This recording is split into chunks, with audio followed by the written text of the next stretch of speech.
You wanted to divide them. You wanted to separate us. So we look divided. We often see people pulled up online for an old tweet that contradicts their current position. And rather than celebrate that that person has learned something and has changed their opinion, it is used as a massive pile-on to cancel them. Exactly. How do you feel about that? And is there anything your 20-year-old self would have tweeted that you wouldn't agree with now? I'm sure. I can't think of anything. Although I'd probably be embarrassed by my 20-year-old self trying to be so right on, because that's what most 20-year-olds are. They're trying to be. So I'd probably cringe at getting it slightly wrong, if anything. But yeah, you're right. You're right. Don't forget that sort of is purely people saying, "Look how good I must be." If I'm bringing someone down, if I'm cancelling someone because the tiniest thing they did 10 years ago, think how perfect I must be. That's what they're trying to say. They're trying to get one-upmanship to make themselves look better. So yeah, it's to be ignored. And you're exactly right. If there's no value in changing and saying sorry, don't bother then.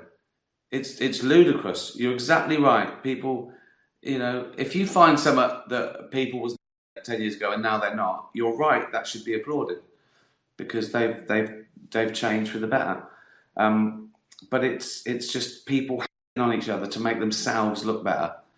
Best thing is just ignore it. Just ignore it. That's what these people, they want attention. They don't care what it is. It's like these people who go on any march to windows. They don't care about the cause. It's that 5% that brings all good ideas are eventually infiltrated and ruined by a minority. The trolls of the political world. What a feeling. Okay?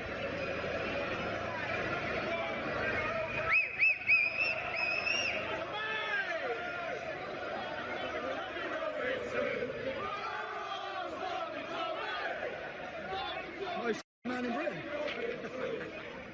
All your lives didn't work. And the best thing is, we're unifying the people. Exactly what you wanted to stop. You wanted to divide them. You wanted to separate us. So we look divided. Come on. Back up, mate, back up. Come on.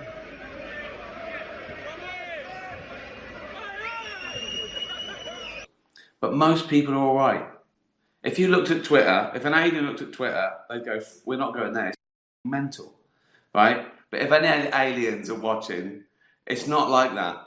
Don't think the real world is like the maniacs, the 5% crazies each other over the minutiae of nothing. It's not like that. Most people are nice, normal people getting on with their lives. Okay, if you're a big fat slug, I'm Zorgon. I go, come on, lads, come down. We're all right. We might eat you. We eat everything, so we might eat you. But apart from that, we're all right. Kings of convenience. Just love that. Can't stop playing them. So good. How are you? Good. I've got some questions. We'll race through it. I'm putting it closer to me because of my eyes. I'm reading off the laptop. First one, Charlie the black cat. Uncle Ricky, would you rather have 2 legs that are cat legs or 2 arms that are cat arms? Well, what are we talking here, Charlie? Are they my sized cat arms? Like, are they cat arms the size of my arms? Or are they just literally cat arms? Like 2 little sticks that I can't do anything with anyway. Let's assume they're otherwise, because I wouldn't be able to stand up. If I had 2 cat legs, I'd just collapse, wouldn't I? And I'd just be on my arse and again. So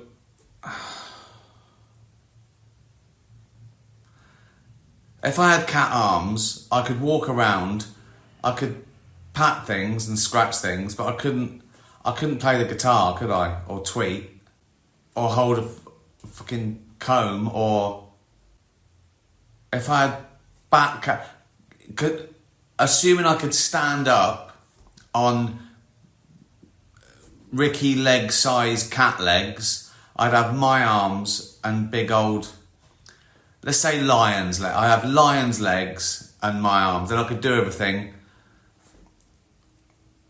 Fucking stupid, isn't it? This. Dutch barn. Question 2. Adriana, would you like to write, act and direct a film?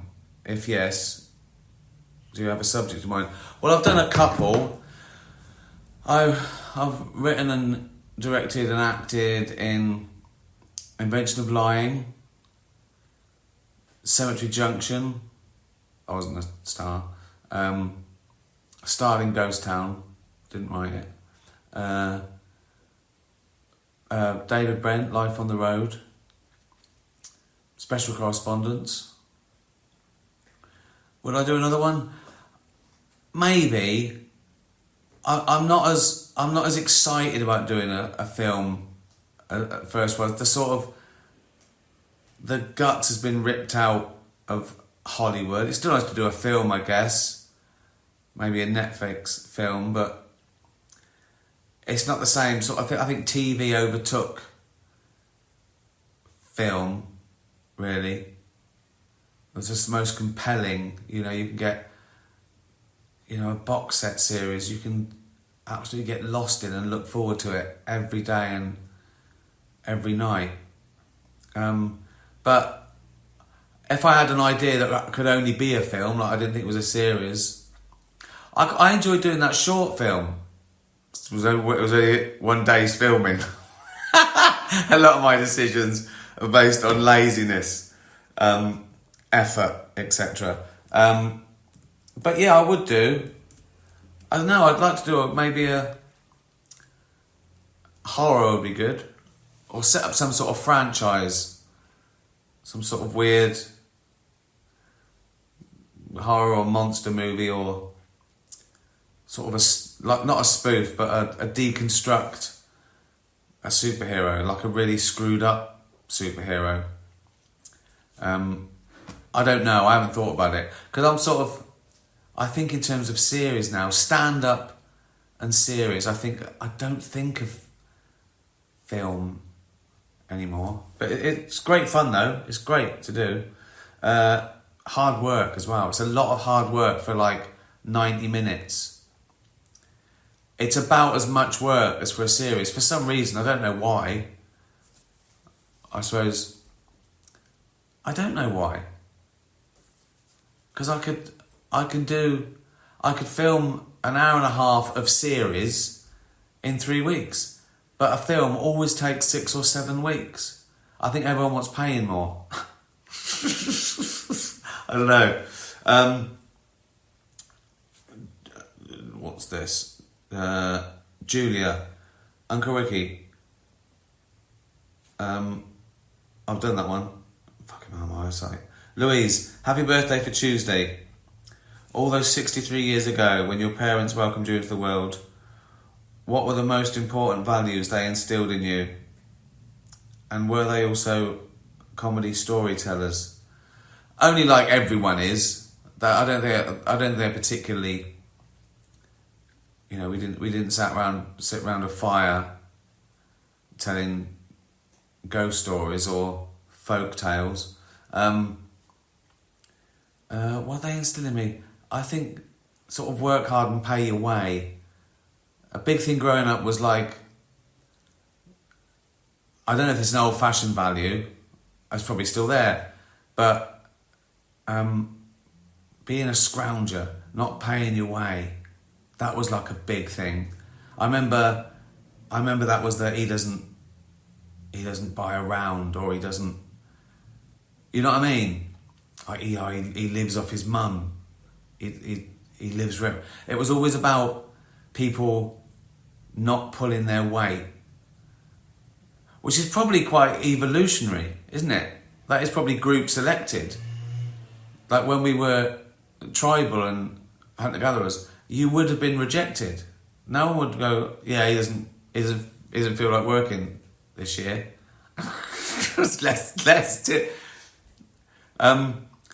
So it was that, really. It was, you know, having worth, having status by... It didn't matter what you did. No one said, oh, he's better than him. He's a doctor, he's a road sweeper. It would be... It more likely to be that doctor's a scrounger. He doesn't work... That the road sweeper he worked really hard. So I think that was certainly a value. That's the only one I can think of at the moment. But there were probably loads, weren't there? Would you rather always have BO and not know it, or always smell BO on everyone else? Well, obviously, that's horrible, isn't it? I'm suffering, but I know what I think of other people who don't fucking wash. So I couldn't... If you asked me now, I'd choose to be disgusted by everyone else who stank and know that I didn't.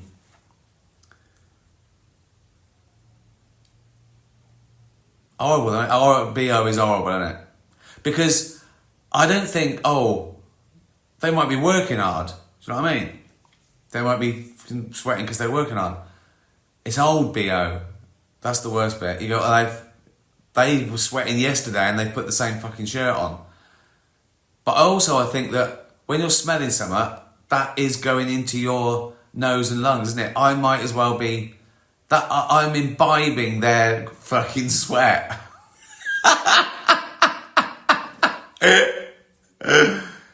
It has to be that one though, because I don't think I could go out. Because people would treat you differently, wouldn't you? I think you are treated... If I stank all the time and everyone smelled and everyone was going, fucking hell, Richard Gervais stinks of BO, it wouldn't be good for me, would it? So I'd have everyone else stink and everyone go, I tell you who smells nice. I tell you who doesn't stink of BO like every other fucker. That Ricky Gervais. A very clean person. 2 baths a day or 2 showers, me. I can't stand it. I can't even understand. After I've had a pear or if there's a bit of juice, I have to wash it off. I'm not a germaphobe. I just don't... I like feeling clean. I look like shit, but I'm clean and I smell nice. Oh, God. Again, there is no way George Clooney is having this fucking conversation.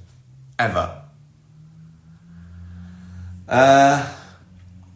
Keena, your birthday is coming up. Any plans? I'm working, Keena. I'm working on my birthday. It's Tuesday. Thanks for asking. And I'm working. I'm actually doing the first day of a new project for Netflix, which I've been secretly working on for a year. And the first day fell on my birthday. Then I'm going to watch England and have some vegan cake and wine, probably red wine. Should I have champagne? I know you're thinking, Rick, go, Rick, you should be having champagne, you deserve it. I'll have red wine, thanks. No, I'll have some champagne, Rick. I don't want fucking champagne. We've run out of red wine. I'll have champagne. Ginger Ann, who is your favourite German philosopher and why? Well, I've got an answer for this. I actually know. I don't know why. Why? Because I don't know. It's Nietzsche. Why? I think he annoyed a lot of people in his day. I think he a bit of a maverick. He said some stuff. He said, to live is to suffer, to survive is to find some meaning in that suffering. That's good, isn't it? I think it is. Nietzsche. Or Nietzsche. as Americans say. Sharon Collins, which has been your favourite Dutch barn advert to date? It was the last one. I worked towards it. I was really excited. I loved them all. I love the ones with Anthony. I love the ones with Red Richardson. They're all fun. But I think the one about Paul Cornish is my favourite because it's so crass and pointless, and it shouldn't be an advert. It's nothing to do with Dutch barn and vodka. It's nothing to do with anything. I like the idea of that character, which is me, doing an advert for something that's his own company, and then just changing the subject and talking about a bloke who sucked off a businessman for a sandwich. When I was writing that, I was thinking, he sucked off a businessman once for some bread. I thought that was funny, but I thought it was trying too hard. I just think I'd make it realer. But I've never seen that in an advert before. So that one, basically, as they've all been banned from the telly, I think we found one that we might be able to put on telly if we change one little thing. I've done some new ones as well. That's what I was doing last week. I did lots of new ones, about 10 or 12. Again, most of them can't get on television. I knew that at the time, but I think this is funnier. And I know that it won't get on telly, but this is funnier. That Emmy looks like I'm wearing a weird fucking hat, doesn't it? Like I'm in some sort of weird Masonic lodge and I'm in charge. Well, look at that, isn't it? Emmy voting was last couple of weeks. I've got no chance. But did I tell you this? If Armageddon would won an Emmy, it won't. It'd be the first ever stand-up to win an Emmy and a Golden Globe. But I'm only halfway there, so it's like, well, yeah. Why even talk about it? Sue, if you made a new series of extras and could have any guest star from all time, who would you get and what would you have them do? That's a good one, that, isn't it? We missed out a lot, didn't we? If I think of the ones that have happened sort of since extras, Mel Gibson would be good, wouldn't he? With all the stick I've given him over the years. Will Smith could deconstruct that. Just have him slapping people. Getting in trouble. Will, you've got to stop slapping people, mate. They said my wife's name. Well, yeah, they're allowed to. They were calling her. She was next in the queue. Yeah, but they should keep her fucking name out there. No, but they were just... She was in the delicatessen and they called her name because she was next to get some ham. Yeah, well, I had to slap him. Kevin Spacey, we asked at the time. I don't think he wanted to do it. Justin Timberlake. He's been in the news. I did a tweet, I don't know if you know, it sort of went viral and it even made the newspapers, that when he was arrested for drunk driving, I sent him a tweet saying, as a joke, this didn't happen. It happened that I sent him this tweet, but I didn't really send him any Dutch Barn vodka. I just went, did you get that bottle of Dutch Barn vodka I sent you? That's the joke. And it went mad. I did think of a joke. I wouldn't tweet it. It'll be too late to do it live. It's a bit harsh. I could do this to the Golden Globes. Right, this is it. It's a stupid joke. It's a pun. The joke was, if Justin Timberlake goes to prison, he's going to hear the words sexy back a lot more often.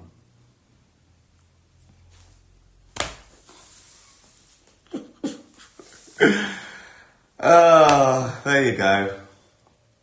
Gwen, have you ever listened to the dubbing voices you've been given for your series and films in other countries? And if so, how awkward was it? I have once. I got It was years ago, about, I don't know, 15 years ago. We were in Spain on a little holiday, and I saw Ghost Town in Spanish, and I listened. I'd been overdubbed, and the bloke doing me sounded exactly like me speaking Spanish, which is incredible for me to think that. It just sounded. I just thought that's me, but speaking Spanish. I think now they can do it with AI. Now they can make me, like, they record me speaking English, and AI turns it into Spanish, and it sort of lip syncs it, so it looks like the actual actor speaking Spanish or whatever. It's amazing, isn't it? John Cleese says a story that he has the same guy sort of do him in one country, Italy, say, and he was in Shrek, which is a cartoon.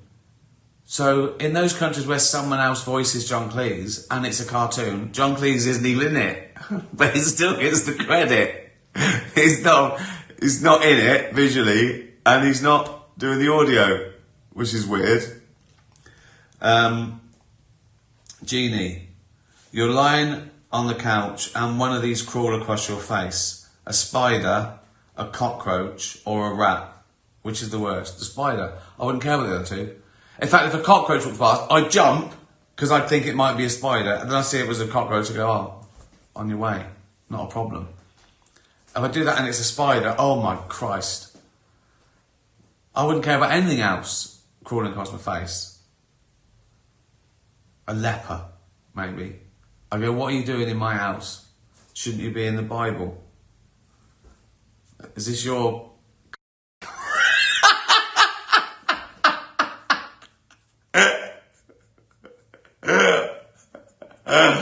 Yeah, I wouldn't mind a rat, anything. Just so these spiders. Just spiders. Get the fuck off my face. Spider. Talking about my face. Look at my red, fat, old, sweaty. Oh, God. I mean, the light in here is not great, but fucking hell. I've had a good innings. Kidala? Would you rather have a ball bag? Fuck's sake. Would you rather have a ball bag where your nose is, or a nose where your ball bag is? So, well, it's that one, isn't it? Because no one knows. No one... I could walk around like that, and then I just haven't got... So I've got a nose, which I'd fucking keep well private.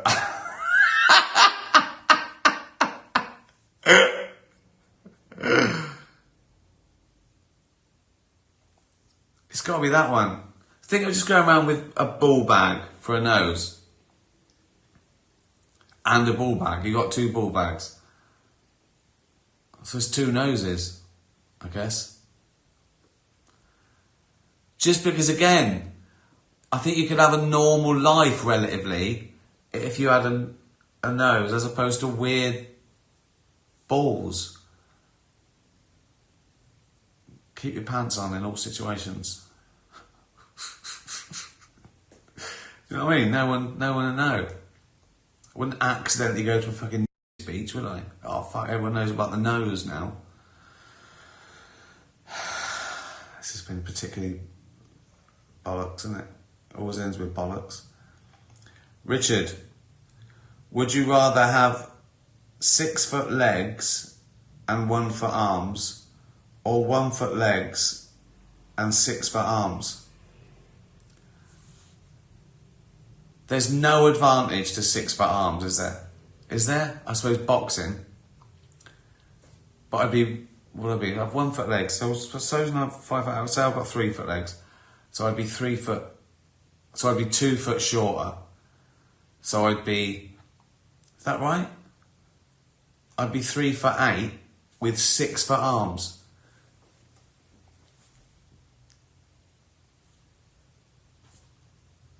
Would that be good? Would that be good for boxing?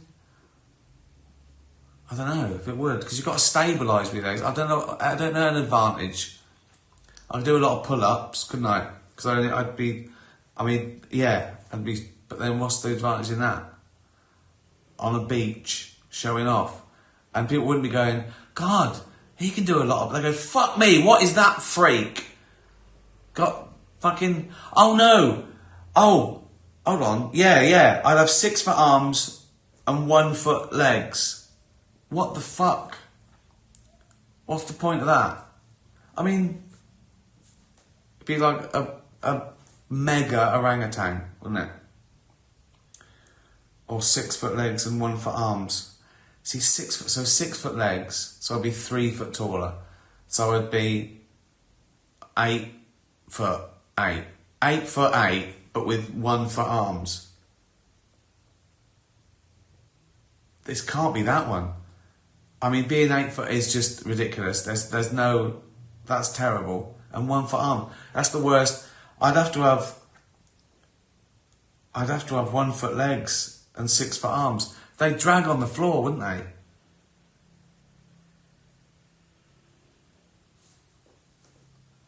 I mean, it would be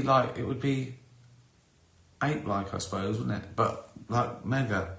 It's got to be that one. Fuck's sake. Right, there you go. What a load of bollocks that is. It says what it does on the tin, doesn't it? Enjoy the rest of the Euros. Tatty bye, everyone. Tatty bye. I'd forgotten that lyric. It really sums up my attitude at the moment. Wish everybody would leave me alone. That is, I don't know, the way the world's going. I just want to be left alone. So I don't do anything anymore. Can't be bothered. I can't be bothered. This is why we can't have nice things. People are never happy. You try your hardest. Yeah. I wouldn't call it street life now, though. I call it home life. I just want to be, I want to stay here. It's bad now. Doesn't matter what it is. I just turn down going to everything now. Even like nice things, like, you know, like a party, award show, and I just go, oh, I can't. I'm giving the orphanage. COVID, I've got COVID. Oh, God. Oh, cough.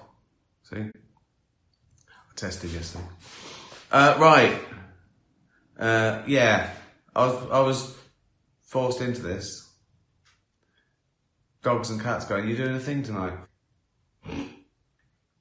Yeah. I am.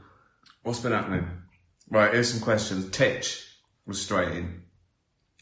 If they invent a device that allowed you telepathically to talk to dogs, would you spend all day over Hampstead Heath stalking dogs? And do you know what I'm thinking in this pic? You're thinking Borley, biscuit, pigeon.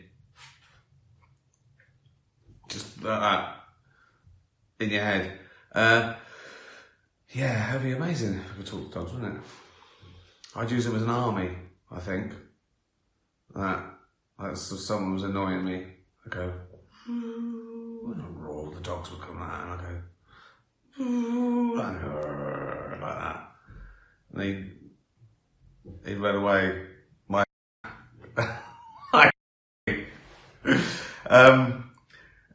Christine, what 3 things in your life bring you the most happiness?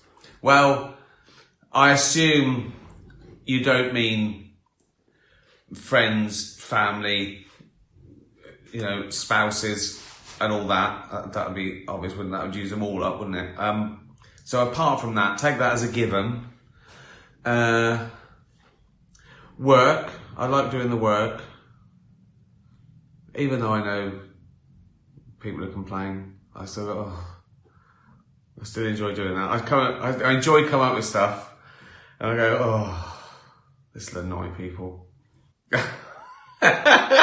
I enjoy the work, or the creativity, I should say. I enjoy I enjoy coming up with ideas and doing them and that, and I can't wait to. I'm doing some new stuff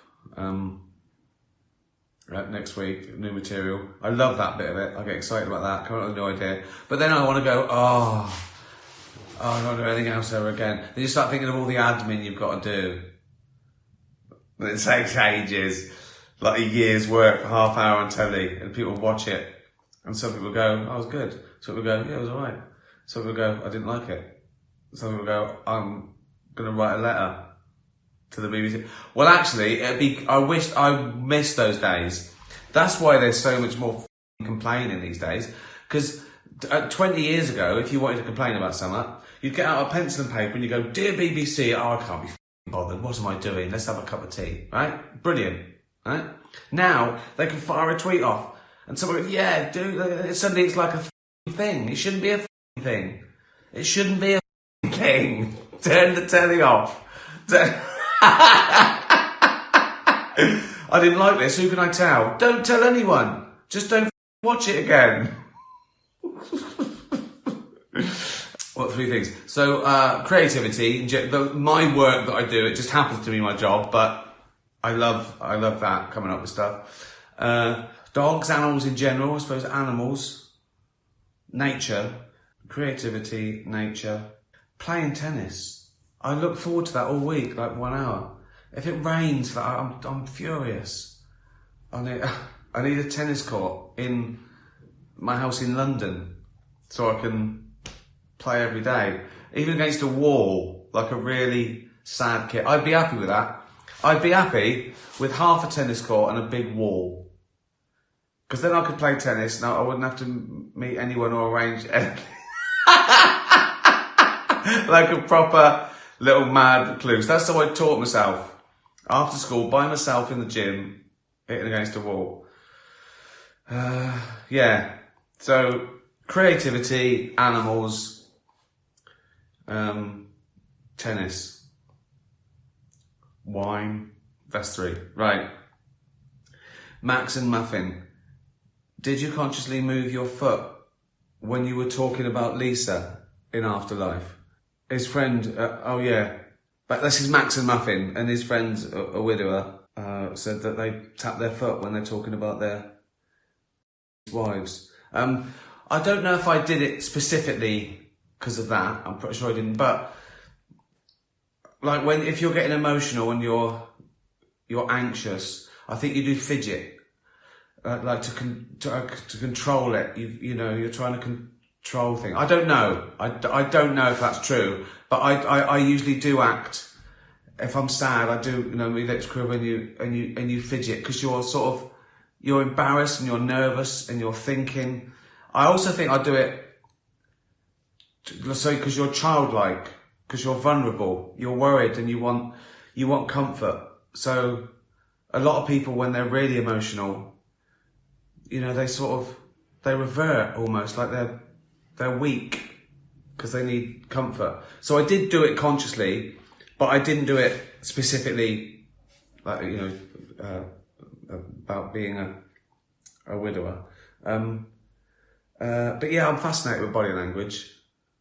I think it's not done enough in acting. They just say the words, but, and put teardrops in. But I just think it's more than that. It's like, there's a lot goes on. Like, so much is non-verbal and tells and give things away that you're really thinking and not what you're actually saying.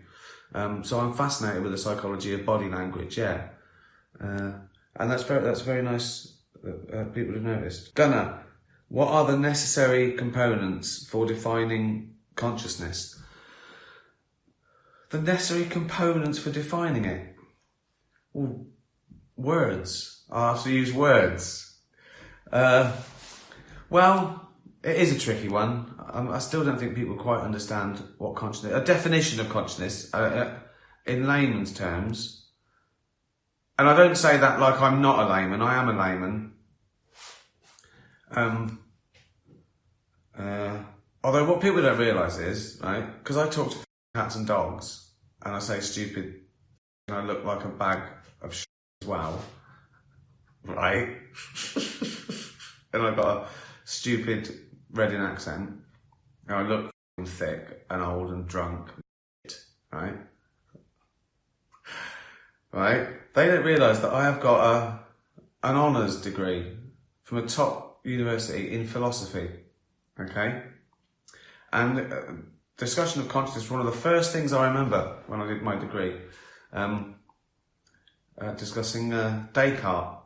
Now Descartes, little French fella, and he was pondering. This is probably the single most famous phrase in philosophical circles. I'm sure you've heard of it. Cogito ergo sum. It means I think, therefore I am. And where it comes from was Descartes was going, how do I know this is real? How do I know I'm even alive? What if this is like like a dream? None of this is real. I'm not really here. And he went through all that. I went, well, it could be a dream. But then he went, oh, but hold on. Even if it's not real, but I'm dreaming it, I must be alive to have these thoughts. I think, therefore I am. I'm thinking, therefore I must exist. And consciousness is an individual's awareness of oneself in the world. That's all it is, really. It's the fact that we're feeling thoughts, we're feeling we're alive. Maybe it's not even a self-awareness, because I assume there are loads of examples of animals that are conscious, but they're not thinking, oh, I'm a nice little frog. But to explain it in any terms, it must be the awareness of that you're even if you can't put it into language, it's the awareness of being, I'd say. There's probably philosophers out there and neuroscientists and psychologists going, you don't know what you're talking about, Gervais. Well, that may be so, but at least I'm saying it like I know what I'm talking about, and that is all that matters these days. People are so confident they've got a good point or an original thought. The worst thing at the moment is this myth that all new ideas are good. It's just not true. There's people go, oh yeah, come on, it's a new idea. Get with the program. This is the future. No. Loads of ideas.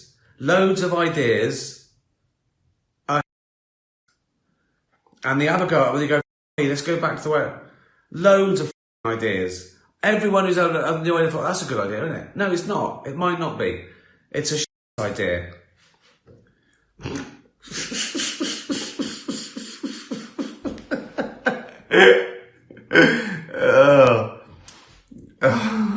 I bet loads of people, like years ago, were going, oh, get with the program, Grandad. Communism's a brilliant idea. No, it's not.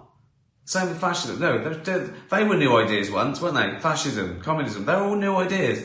Brilliant. No, they're not all new ideas. Not all progress is good. Sometimes you go, what are we doing? Why do we do this? It's bollocks.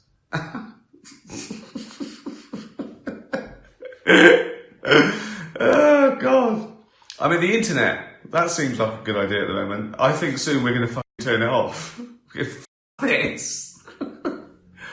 Apparently, in one of the plagues, the Black Death, they thought it was the smell. They thought the disease was carried on smell. So you've got they made these big, sort of weird sort of suits that were like leather things with like a beak that was packed with like posies and flowers because they thought the smell couldn't get in. What's weird is it worked, because what they didn't realise was it was actually carried on fleas, but the fleas couldn't bite them. So they thought this suit was working, and it was working, but only because the fleas couldn't bite them, because they were keeping out the smell. It's good, isn't it?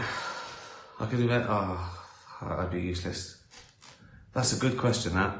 Julia, what or who was your inspiration for the annoying English teacher? He was brilliant in an awful way. Yeah. Played by the great Tim Key, one of Diane's dates. The joke, though, often those little things are my excuse to do like a sketch about a type. So it wasn't based on anyone, but the sketch was very simple, classic comedy sketch writing was, what if you took your job home with you? Classic. What if a teacher, you know, like a teacher is at school, what if he was like that at home?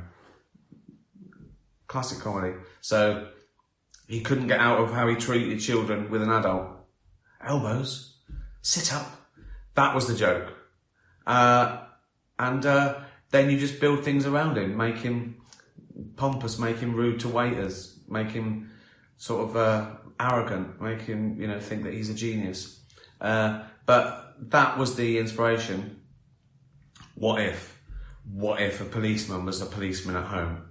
You know? And it's just classic old sketch writing. Leslie. Armageddon is about the end of the world. Yeah, that's my next stand-up after Supernature. I've done Supernature, but that's not going to be out for months. That's on Netflix. They're putting that into 160 languages, so people can complain in every country in the world. But my next one is Armageddon.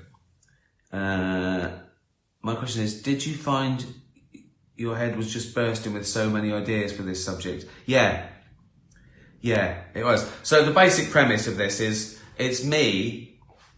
I'm going to talk about all the different ways humanity will be wiped out, and I'm sorry that I'm not around to see it. So a cheery subject. So it take on everything from, you know, are we going to destroy ourselves from ideas, politics, war, greed, famine, global warming, ametia, you know, whatever, zootropic diseases. So it's all about that, all those fun things, but me sort of laughing about it and being a bit smug that I'll be dead, but sorry that I'd like to see it. So, yeah, but I've got my first new material night, Tuesday, and just going to go down and just try stuff out, really. I haven't really written routines, but I've got, you know, the odd observation and gag, and my chums are going to help me out. So, yeah, very exciting. Nancy, when you stay in a hotel somewhere, do you secretly take things from the hotel room? Like the soap, shampoo, tea bags? I do. I don't take those things. I take a pen, because I like the fact that it's got the name of the hotel and the city often. Like, you know, Four Seasons, Paris, or whatever. Now they'll be on the phone. They're going, where's that pen? I don't know. You says on the bollocks gang, you nick our pen. I went, no. I didn't know. They said, Nancy said she nicks tea bags and shit. But you did say it was us and you nick our pen. I go, no. I did that. Can't prove it. Casper and Yuri. Why are there no cats in Afterlife? I'll tell you. Because they can't act. Simple as that. They can't act. Dogs can act, can't they? They do what they're told. Cats don't. Cats won't do what they're told. The best you can hope from a cat is that it just sits there, if that's what you want. But you can't write cat walks across He's fucked. He hasn't. He sat down. He's licking his. Right, cut. So that's your answer. And there is one. Is it Ep 3? Series 2? The sort of lady who's lost her husband and daughter, and she's got a little cat, played by Sid the cat. I think his name is Frank in the thing. I've got a different chair, but it's too slidey. I keep sliding down like that. It's too slidey. So yeah, there are cats. There's one cat in Afterlife, and it just had to sit there so that he could do that. Keena, how does it feel to receive such an overwhelming response from different parts of the world? I think it is utterly phenomenal. It is. It's mental. I talk about it to some of the cast, and none of us have ever done anything like this for the reaction, the amount of people. And it's not just the viewing figures, they're mental. I mean, they are mental. When you think about the people get excited about what, you get on telly, right? And it's like 20 times that. It's mad, right? But I can't take credit for that. Netflix has got to take some of the credit for that. Well, and the people that watched it, of course. And word of mouth is the best. Word of mouth is still the best. And particularly because it's always there. It's not like it's gone, like if it's on telly or, or you got to buy the DVD or something. It's always there. So people are visiting it like it's the first day it's out. People discovering it every day. And every day people finish the whole series or start the series. But what's different about this is the depth of the connection. Obviously, people like the jokes and, they like all the comedy characters like Brian and Ratty and all that. But I'd say 9 out of 10 compliments are people saying, they cried or they connected with the character or something. And the best thing about it is, because it's had hundreds of millions of views, right? Some people don't even know the other stuff I've done. Some people are sort of coming of age. They weren't born when The Office was out. So they're going, I didn't... Or some people are going, I hated The Office, but I love this. And then they go back and watch Derek that they didn't watch because they didn't like The Office or something. So it's just constant. It's a constant stream of people discovering it or me or Netflix. And it is a phenomenon. And but the best thing about it is it's the emotional connection, I think. Some people don't like it. Some people hate that. Some people go, oh, I ruined the comedy. But everyone's different. Of course they do. If you look at 10 things I've done and you ask 1,000 people to put them in order, it would be a different order. Everyone will put it in a different order. Some people will hate The Office, love Afterlife. Some people it's the other way around. Everyone is different. And no one thinks they're wrong. If you see people see a list, they go, well, that's a wrong list. It's not a wrong list. It's just not your list, mate. Everyone's different. It doesn't surprise me.